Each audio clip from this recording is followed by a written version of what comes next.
મહારાષ્ટ્રના પાલઘર સ્થિત Tarapur એમઆઈડીસીના plot number J62માં આજે અચાનક ભીષણ આગ ફાટી નીકળી હતી।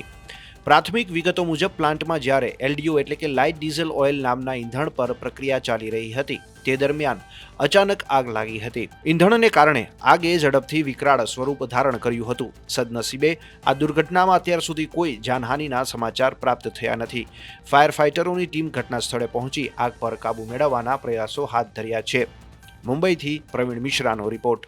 8:44 दरम्यान आम्हाला फायर स्टेशनच्या कंट्रोल रूममध्ये फायर कॉल आला आणि त्यानंतर त्वरित आमच्या 2 व्हेकल्स इकडे पहचान करण्यात आले। इकडे एलडीओला फायर असल्याचे निदर्शनास आलं आणि त्वरित फोम अप्लाय करून परिस्थिती नियंत्रणात आणण्यासाठी प्रयत्न केले। शेजारी कंपन्यांसाठी वाचवण्यासाठी आम्ही प्रयत्न केले।